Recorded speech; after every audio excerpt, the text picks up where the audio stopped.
श्री शिवाय नमस्तुभ्यम। भगवान भोलेनाथ और माता पार्वती आपकी समस्त मनोकामनाओं को पूर्ण करें।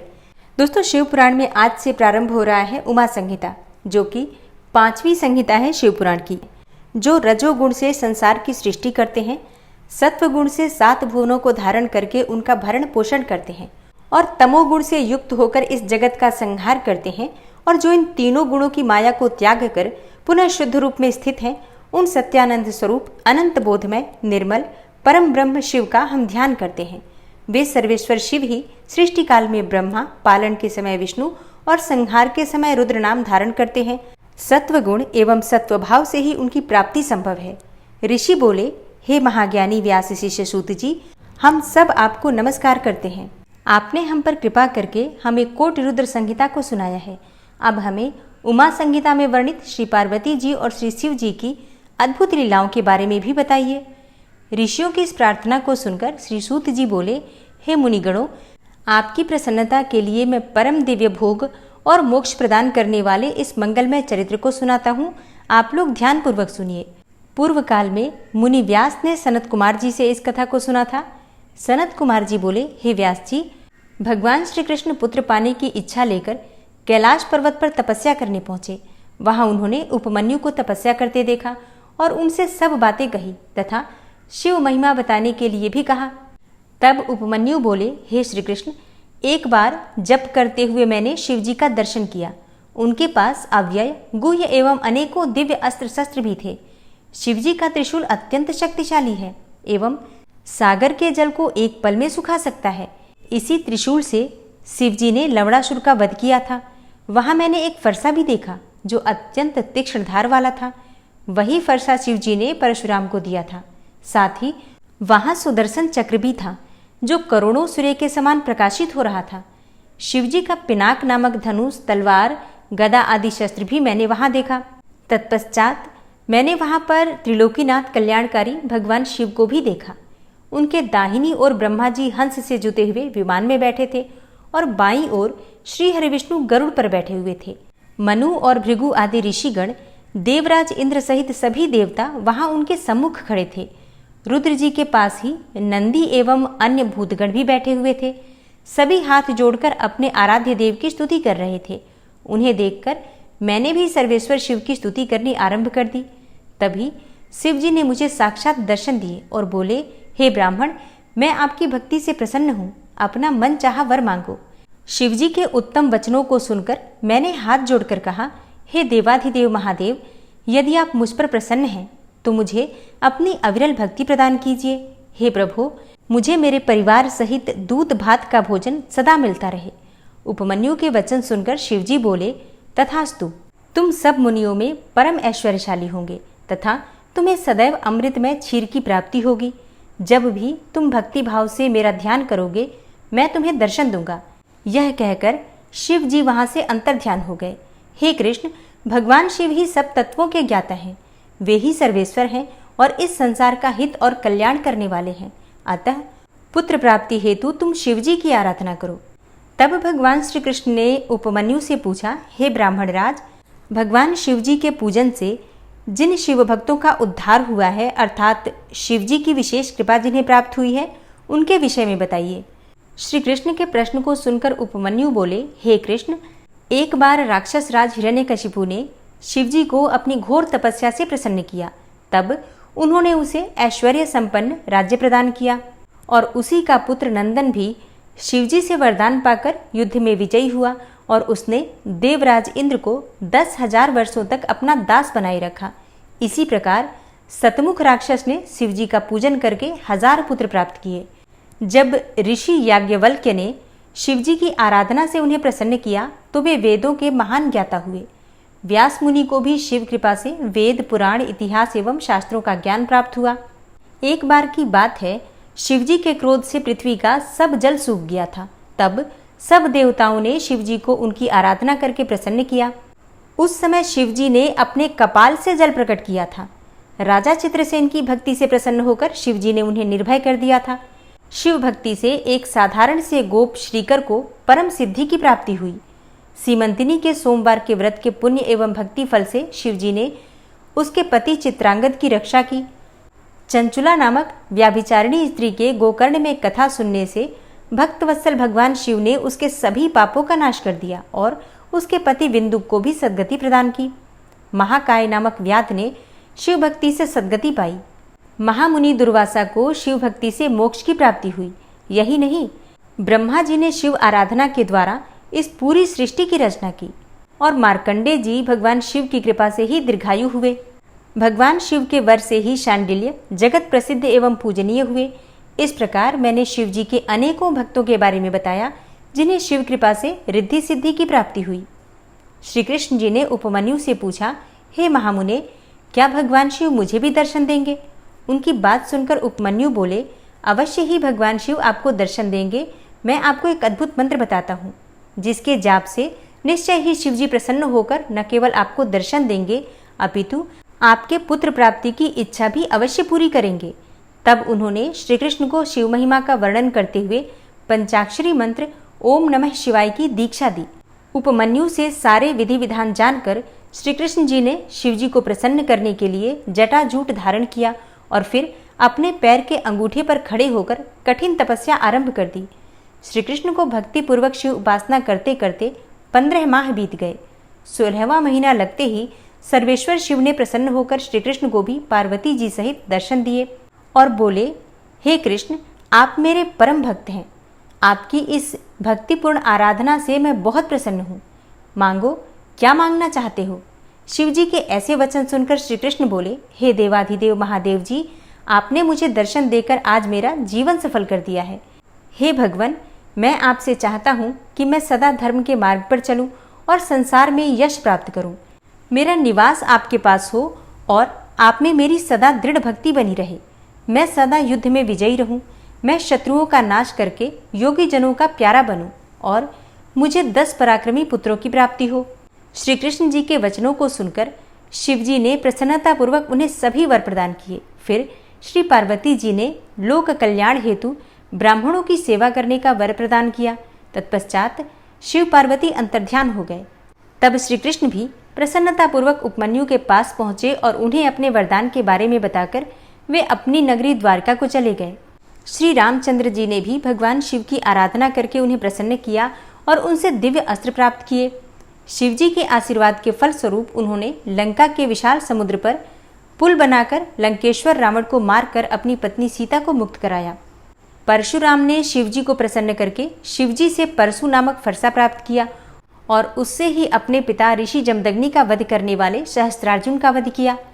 चाक्षुष नामक मनुपुत्र ने शाप भोगते हुए भी दंडक वन में शिव जी की तपस्या की, जिससे प्रसन्न होकर शिव जी ने उन्हें सांसारिक बंधनों से मुक्त करके गणेश जी का गण बना दिया। गर्ग मुनि की आराधना से प्रसन्न होकर 1000 पराक्रमी पुत्रों का आशीर्वाद प्रदान किया। शिव जी की कृपा से ही गालव नामक एक निर्धन ने अपनी तपस्या से शिव जी को प्रसन्न करके अपने पिता को पुनर्जीवित कर दिया। हे मुनियों, इस प्रकार मैंने आपसे शिव महात्म्य का वर्णन किया। व्यास जी बोले, हे सनत कुमार, अब आप हमें त्रिलोकीनाथ भगवान शिव के लीलामय चरित्र के विषय में भी बताइए। यह सुनकर सनत कुमार जी बोले, हे व्यास जी, भगवान शिव परम ब्रह्म परमात्मा है। वे ही सबके ईश्वर हैं। शिव जी से ही 8 देव योनि, 1 मानव योनि एवं 5 पक्षी योनि अर्थात 14 योनियां उत्पन्न हुई हैं। ब्रह्मा, विष्णु, देवेंद्र, चंद्र, सूर्य आदि सभी देवताओं सहित दानव, नाग, किन्नर, गंधर्व आदि सभी की उत्पत्ति शिव जी की कृपा से ही हुई है। इस सारे जगत में शिव जी की ही माया फैली हुई है। इस संसार में घटित होने वाली हर घटना शिव माया का ही रूप है। उनकी आज्ञा के बिना इस धरती पर एक पत्ता भी नहीं हिलता। सर्वेश्वर शिव की माया के कारण ही पूरा जगत कामदेव के अधीन हो जाता है। उनकी माया से मोहित होकर ही देवराज इंद्र महामुनि गौतम की पत्नी अहिल्या पर आसक्त हुए थे, जिसके फलस्वरूप उन्हें शाप मिला था। श्री हरि विष्णु भी शिव माया के कारण ही स्त्रियों में विहार करने लगे थे। चंद्रमा भी मोहित होकर अपने गुरुदेव की पत्नी को भगाकर ले गए थे और पाप के भागी बने थे तथा शिव भक्ति से उन्हें श्राप से मुक्ति भी मिली थी। एक बार मित्र व वरुण देव भी शिव माया से मोहित होकर स्वर्ग की अप्सरा उर्वशी पर आसक्त हो गए थे, जिससे दोनों का शक्तिपात हो गया था। मित्र ने अपनी शक्ति घड़े में डाल दी थी, जिससे मुनिवर वशिष्ठ उत्पन्न हुए, जबकि वरुण देव ने उसे जल में त्याग दिया। जिसके फलस्वरूप बड़वानल जैसे तपस्वी अगस्त्य पुत्र उत्पन्न हुए। गौतम ऋषि का शार्दूती पर मोहित होने के पीछे एक महान कार्य अस्त्र शस्त्रों के महान ज्ञाता द्रोणाचार्य का जन्म था। यही नहीं, महामुनि विश्वामित्र का स्वर्ग की अप्सरा मेनका पर मोहित होना भी शिव माया का ही एक रूप था। लंकेश्वर रावण का सीता जी को उठाकर ले जाना भी रावण को श्री राम द्वारा मारे जाने के निमित्त था। इस प्रकार इस ब्रह्मांड में घटने वाली प्रत्येक घटना शिवजी की इच्छा के अनुसार ही होती है। शिवजी की माया पूरे जगत में व्याप्त है, जिसका पूर्ण वर्णन करना मेरे लिए क्या, संसार में किसी के लिए भी संभव नहीं है। व्यास जी बोले, हे मुनीश्वर, इस संसार में पाप करने वाले पापी मनुष्य सदा नरक के भागी होते हैं। ऐसे में नरक जाने वाले प्राणियों के विषय में मुझे बताइए। व्यास जी के वचन सुनकर सनत कुमार जी बोले, हे व्यास जी, इस संसार में अनेकों प्रकार के पाप कर्म होते हैं, जिसके कारण मनुष्य को नरक में जाना पड़ता है। पर स्त्री की इच्छा, पराया धन पाने की इच्छा, दूसरों का बुरा सोचना, अधर्म करना, ये सब मन के पाप हैं। इसी प्रकार झूठ बोलना, कठोर बोलना, दूसरों की चुगली करना, ये वाणी द्वारा किए गए पाप कर्म होते हैं। अभक्ष भक्षण करना, हिंसा करना, असत्य कार्य करना एवं किसी का धन वस्तु हड़प लेना, ये सभी शारीरिक पाप कहे जाते हैं और इनका फल बहुत भयानक होता है। अपने गुरु अथवा माता पिता की निंदा करने वाले महापापी नरक में जाते हैं। यही नहीं, ब्राह्मणों को कष्ट देना, शिव ग्रंथों को नष्ट करना भी महापाप माना जाता है। जो मनुष्य भगवान शिव की स्तुति एवं पूजन नहीं करते और न ही शिवलिंग को नमस्कार करते हैं, वे भी नरक के भागी होते हैं। बिना गुरु की पूजा के शास्त्रों को सुनने की कोशिश करने वाले, गुरु सेवा से जी चुराने वाले, गुरु त्यागी एवं गुरु का अपमान करने वाले नरकगामी होते हैं। ब्रह्म हत्या करने, मद्यपान करने, गुरु के स्थान पर बैठने तथा गुरु माता को कुदृष्टि से देखने वाले नरक में जाने के योग्य ही होते हैं। वेदों की जानकारी रखने वाले एवं पूजन आराधन को त्याग देने वाले, दूसरों की अमानत को हड़पने वाले तथा चोरी करने वाले सभी मनुष्यों को अवश्य ही नरक में जाना पड़ता है। पर स्त्री का भोग करने वाले अथवा व्यभिचार करने वाले मनुष्य अवश्य ही नरक में जाते हैं। यही नहीं, पुरुष, स्त्री, हाथी, घोड़ा, गाय, पृथ्वी, चांदी, वस्त्र, औषध, रस, चंदन, अगर कपूर, पट्टे, कस्तूरी आदि को अकारण ही बेच देने वाले मूर्ख मनुष्यों को नरक अवश्य भोगना पड़ता है।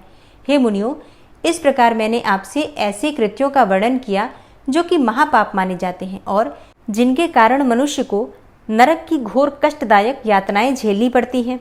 श्री सनत कुमार जी आगे कहते हैं, हे व्यास जी, किसी भी बात पर घमंड या अभिमान करना, क्रोध, कपट और साधुओं से द्वेष रखना, किसी अन्य पर अकारण कलंक लगाना, शिवालय के वृक्ष और बगीचे में लगे पेड़ के फल, फूल, टहनियां तोड़ना एवं हरियाली को उजाड़ने वाले, किसी के धन को लूटने वाले अथवा किसी के धन धान्य या पशुओं को चुराने वाले, जल को अपवित्र करने वाले, स्त्री या पुत्र को बेचने वाले, अपनी स्त्री की रक्षा न करने वाले, दान न करने वाले, असत्य बोलने वाले, शास्त्रों के अनुसार कार्य न करने वाले, दूसरों की निंदा करने वाले, पितृयज्ञ और देव यज्ञ न करने वाले, व्यभिचार करने वाले एवं भगवान में आस्था न रखने वाले सभी मनुष्य पापी कहे जाते हैं। पर स्त्री पर आसक्त होना, हिंसा करना, बांस, ईंट, लकड़ी, पटिया, सींगकाल आदि से मार्ग रोककर दूसरों की सीमा हथिया लेना, पशुओं एवं नौकरों से बुरा व्यवहार करने वाले, उन्हें दंड देने वाले, भिखारियों को भिक्षा न देने वाले, भूखे को भोजन न देने वाले, शिव मूर्ति को खंडित करने वाले, गाय को मारने वाले, बूढ़े बैल कसाईयों को देने वाले, दीन वृद्ध दुर्बल रोगी को सताने वाले, शरणागतों पर दया न करने वाले मूर्ख मनुष्य पाप के भागी होते हैं। अन्याय करने वाले राजा, ब्राह्मणों से कर वसूलने वाले, गरीबों से छीनकर धन एकत्रित करने वाले मनुष्य नरकगामी होते हैं।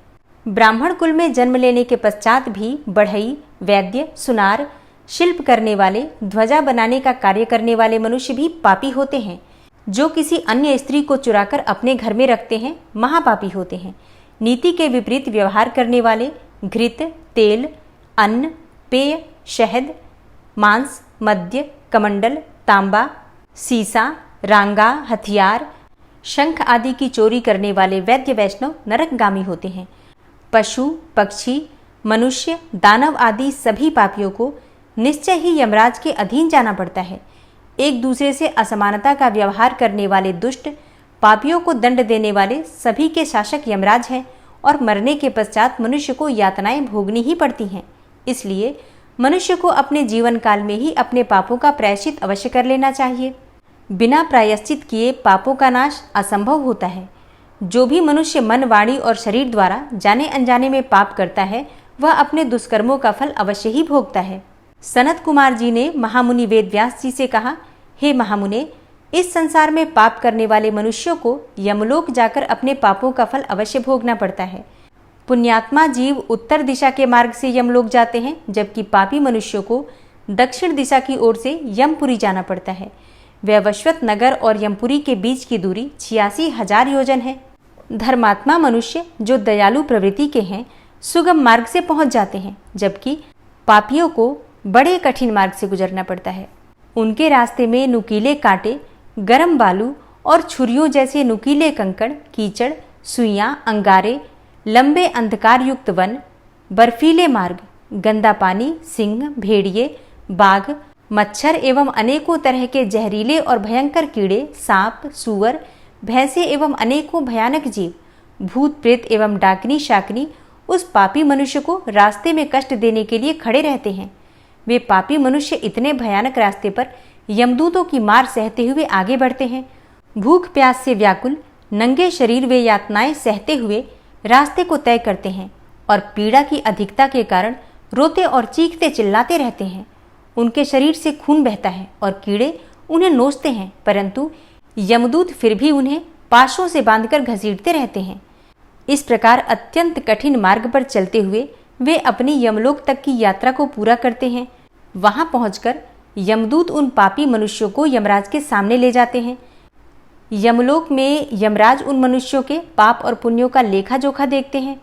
पुण्य आत्माओं को यमराज प्रसन्नतापूर्वक उत्तम विमान में बिठाकर सादर स्वर्गलोक भेज देते हैं, परंतु यदि उन्होंने कुछ भी पाप किए होते हैं तो उन्हें उनका दंड अवश्य भोगना पड़ता है तथा अपने पापों को भोगने के पश्चात उन्हें यमदूतों द्वारा स्वर्ग भेज दिया जाता है। परंतु ऐसे मनुष्य जो सदा पाप कर्मों से ही संलिप्त रहते हैं को यमराज का बड़ा भयानक रूप देखने को मिलता है।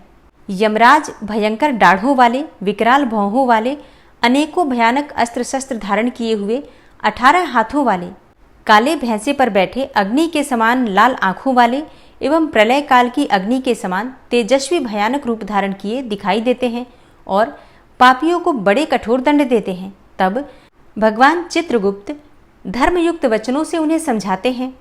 सनत कुमार जी बोले, हे महामुनि व्यास, जब यमदूत पापी मनुष्यों को लेकर यमलोक पहुंच जाते हैं तो वहां चित्रगुप्त पापियों को फटकारते हुए कहते हैं, पापियों, तुम अपने जीवन काल में सदा पाप कर्म करते रहे हो, अब उन पापों के फल भोगने का समय आ गया है। इसी प्रकार पापी दुष्ट राजाओं को डांटते हुए वे कहते हैं कि राज्य का सुख मिलने पर तुम अपने को सर्वस्व मानने लगे और इसी घमंड में मदमस्त होकर तुमने अपनी प्रजा के साथ बहुत बुरा व्यवहार किया और उन्हें अनेकों तरह के कष्ट तथा यातनाएं दी। उन बुरे कर्मों के पाप मैल के समान अब भी तुम्हारे शरीर से चिपके हुए हैं। तब यमदूत चंड एवं महाचंड उन पापी राजाओं को उठाकर गरम गरम भट्टियों में फेंक देते हैं ताकि पाप रूपी मैल जल जाए और फिर वहीं से उन पर वज्र का प्रहार करते हैं। इस प्रकार की यातना से उनके कानों से खून बहने लगता है और वे बेहोश हो जाते हैं। तब वायु का स्पर्श कराकर उन्हें पुनः होश में लाया जाता है। तत्पश्चात उन्हें नरक रूपी समुद्र में डाल दिया जाता है। पृथ्वी के नीचे नरक की 7 कोटियां हैं जो कि घोर अंधकार में स्थित हैं। इन सब की 28 कोटियां हैं। घोरा कोटि, सुघोरा कोटि, अति घोरा, महाघोरा, चोर रूपा, तलातला, मया अका, कालरात्रि, भयोत्तरा, चंडा, महाचंडा, चंड कोलाहला, प्रचंड, चंड नायका, पद्मा, पद्मावती, भीता, भीमा, भीषण नायका, कराला, विकराला, वज्रा, त्रिकोण, पंचकोश, सुदीर्घ, अखिलार्दित, समभीम, समलाभ, उग्रदीप्त प्रायः नामक ये 28 नरक कोटियां हैं जो कि पापियों को यातना देने वाली हैं। इन नरक कोटियों का निर्माण पापियों को यातना देने के लिए ही किया गया है। इसके अतिरिक्त इन नरक कोटियों के 5 नायक भी हैं। यही 100 रौरव प्राक एवं 140 महानरकों को महानरक मंडल कहा जाता है। सनत कुमार जी कहते हैं, जिस प्रकार सोने की अग्नि में तपाकर ही कुंदन बनाया जाता है, उसी प्रकार पापियों की जीवात्माओं को भी शुद्ध करने हेतु नरक की अग्नि में डाला जाता है। सर्वप्रथम पापियों के दोनों हाथों को रस्सियों से बांधकर उन्हें पेड़ पर उल्टा लटका दिया जाता है। उनके पैरों में लोहा बांध दिया जाता है ताकि दर्द से तड़पते हुए प्राणी अपने द्वारा किए गए पापों को याद करे। तत्पश्चात उन्हें तेल के उबलते हुए कड़ाही में इस प्रकार भूना जाता है जिस प्रकार हम बैंगन भूनते हैं। फिर उन्हें अंधकार युक्त कुओं में धकेल दिया जाता है, जहां पर अनेकों प्रकार के कीड़े एवं भयानक जीव उन पर चिपट जाते हैं, उन्हें नोचते हैं और खाते हैं। इस प्रकार पापी जीवों को अनेकों प्रकार की यातनाएं भोगनी पड़ती हैं। फिर कुआं से निकालकर उन्हें पुनः नरक में फेंक दिया जाता है।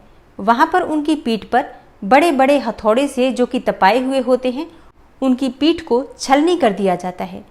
कहीं उन पापी आत्माओं को आरी से चीरा जाता है। फिर उन पापात्माओं को मांस व रुधिर खाने के लिए बाध्य किया जाता है। इस प्रकार वे पापात्मा मनुष्य अनेकों प्रकार के कष्टों को भोगते हैं। उनका शरीर अनेकों प्रकार की यातनाएं भोगता है। तत्पश्चात वे यमदूत पापियों को निरुद्धास नामक नरक में डाल देते हैं। यहाँ रेत के भवन होते हैं, जो कि भट्टी के समान तपकर उन्हें पीड़ा पहुंचाते हैं। वहीं पर पापी प्राणियों के हाथ, पैर, सिर, माथे, छाती और शरीर के अन्य अंगों पर आग में तपते हुए हथौड़ों से एक के बाद एक अनगिनत प्रहार किए जाते हैं। तत्पश्चात उसे गर्म रेत में फेंक दिया जाता है। फिर गंदे कीचड़ में फेंक दिया जाता है। कुंभी पाक नामक नरक में पापात्माओं को तेल के जलते हुए कड़ाहू में पकाया जाता है। फिर लाजा भक्ष सूची पत्र में डाल दिया जाता है। वहां उन्हें धधकती हुई अग्नि में फेंक दिया जाता है। फिर यमदूत अपने वज्र के समान कठोर प्रहारों से इन पापियों को छलनी करते हैं और उनके घावों पर नमक रख देते हैं। फिर उनके मुंह में लोहे की कीलें डाल दी जाती हैं। सनत कुमार जी बोले, हे महामुने, पाखंड में लिप्त रहने वाले, झूठ बोलने वाले या अन्य किसी भी प्रकार से दूसरों का अहित करने वाले नास्तिक मनुष्य द्विज हाक्य नरक में जाते हैं। इस नरक में उन पर आधे कोस लंबे पैने हल चलाए जाते हैं। ऐसे दुष्ट मनुष्य जो अपने माता पिता अथवा गुरुओं की आज्ञा को नहीं मानते, के मुंह में कीड़ों से युक्त विष्ठा भर दी जाती है। जो पापी मनुष्य शिवालय, बगीचे, बावड़ी, तालाब, कुएं या ब्राह्मणों के रहने के स्थान को नष्ट कर देते हैं, ऐसे प्राणियों को कोल्हू में पेला जाता है। फिर उन्हें नरक की अग्नि में पकाया जाता है। भोग विलासी प्रवृत्ति के दुष्ट मानवों को यमदूत लोहे की गर्म स्त्री मूर्ति से चिपका देते हैं। महात्माओं की निंदा करने वाले पापियों के कानों में लोहा, तांबा और सीसा और पीतल को गलाकर भर दिया जाता है। जो पापी कामी पुरुष की बुरी नजर से स्त्री को देखते हैं, उनकी आंखों में सुई और गर्म राख भर दी जाती है। जो पापी महात्माओं के दिए गए धर्म संबंधित उपदेशों की अवमानना करते हैं और धर्मशास्त्रों की निंदा करते हैं, उनकी छाती, कंठ, जीभ, होंठ, नाक और सिर से 3 नोकों वाली कीलें ठोक दी जाती हैं और उन पर मुद्ररों से चोट की जाती है। दूसरों का धन चुराने वाले, पूजन सामग्री को पैर लगाने वाले दुष्ट मनुष्यों को अनेकों प्रकार की यातनाएं भोगने के लिए दी जाती हैं। जो पापी धनी होते हुए भी दान नहीं करते और घर आए भिखारी को खाली लौटा देते हैं, ऐसे पुरुषों को घोर यातनाएं सहनी पड़ती हैं। जो सत्पुरुष भगवान शिव का पूजन करके विधि विधान से उनका हवन करने के पश्चात शिव मंत्र को जाप करके यम मार्ग को रोकने वाले श्याम एवं शवल नामक स्वानों एवं पश्चिम, वायव्य, दक्षिण और नैऋत्य दिशा में रहने वाले पुण्य कर्मों वाले कौवों को बलि देते हैं, उन मनुष्यों को कभी यमराज का दर्शन नहीं करना पड़ता है। 4 हाथ लंबा मंडप बनाकर उसके ईशान में धन्वंतरी, पूर्व में इंद्र, पश्चिम में सुदक्षोम और दक्षिण में यम एवं पितरों के लिए बलि देनी चाहिए। तत्पश्चात कुत्तों एवं पक्षियों के लिए अन्न डालें। स्वाहाकार, स्वधाकार, वसटकार एवं हंतकार। धर्ममयी गाय के 4 स्तन हैं, इसलिए गौ सेवा को आवश्यक माना जाता है और इसलिए हम गौ माता की पूजा करते हैं। ऐसा न करने वाले पापी मनुष्यों की अवश्य ही दुर्गति होती है और वे नरक को भोगते हैं तथा अनेकों दुखों का सामना करते हैं। ओम नमः शिवाय। श्री शिवाय नमस्तुभ्यम। आज की कथा का यहीं पर समापन करती हूँ और इससे आगे की कथा आप कल के अध्याय में सुनेंगे। मिलती हूँ मैं आपसे कल की कथा में, तब तक के लिए नमस्कार।